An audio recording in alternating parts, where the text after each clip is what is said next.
নমস্কার বন্ধুরা, আমার কুকিং চ্যানেলে আবারও সবাইকে স্বাগত।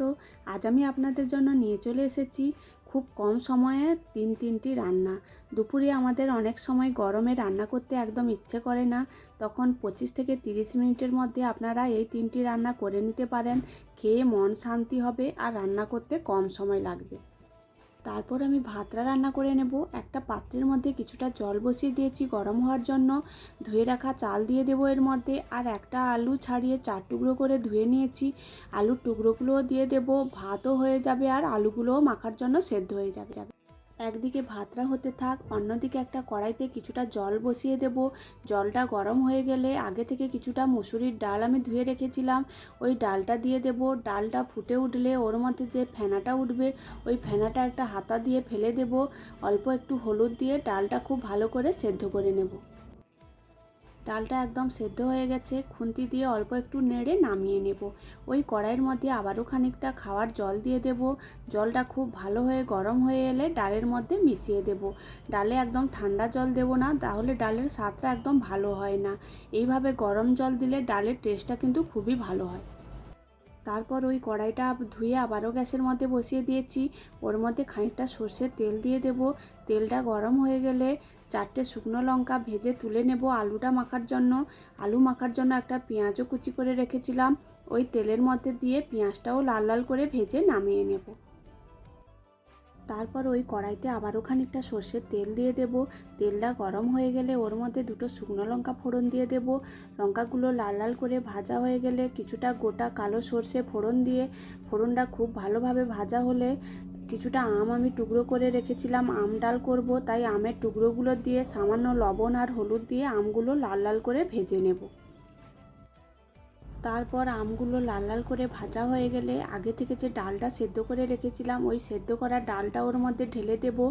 স্বাদ মতো লবণ, অল্প একটু চিনি দিয়ে দেব, আর 2টো চেরা কাঁচা লঙ্কা দিয়ে 2 মিনিটের মতো খুব ভালো করে ফুটিয়ে নামিয়ে নেব। নামিয়ে নিলেই একদম রেডি হয়ে যাবে আমাদের আম ডাল। ডালটা আমি একটা পাত্রের মধ্যে ঢেলে নিয়েছি। তারপর আমি ডালের সঙ্গে খাওয়ার জন্য মাছ ভেজে নেব। মাছ ভাজার জন্য আমি এখানে নিয়ে নিয়েছি গ্রেট করা পেঁয়াজ আর কিছুটা লঙ্কার গুঁড়ো, আর কয়েকটা মাছ আমি আগে থেকে লবণ হলুদ মাখিয়ে রেখেছিলাম। এখানে আছে সরপুঁটি মাছ, চারাপোনা, ছোট কই মাছ, ট্যাংরা মাছ আর ল্যাঠা মাছ। তারপর ওই কড়াইটা আবারও খুব ভালো করে ধুয়ে পরিষ্কার করে গ্যাসের মধ্যে বসিয়ে দিয়েছি। ওর মধ্যে খানিকটা সর্ষের তেল দিয়ে দেব। তেলটা খুব ভালোভাবে গরম হয়ে গেলে ওর মধ্যে আগে থেকে লবণ হলুদ মাখানো মাছগুলো এক এক করে দিয়ে দেব। দিয়ে মাঝারি আঁচে কয়েক মিনিট এক সাইড মাছগুলো খুব ভালো করে ভেজে নেব।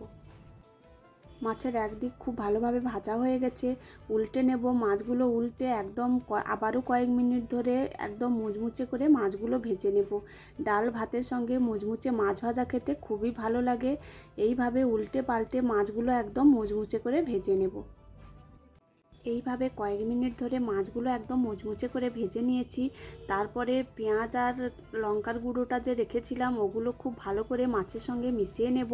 উপর থেকে অল্প একটু লবণ ছড়িয়ে দেব আর কিছুটা সর্ষের তেল ছড়িয়ে দিয়ে আবারও 1 থেকে 2 মিনিট খুব ভালোভাবে ভেজে নামিয়ে নেব।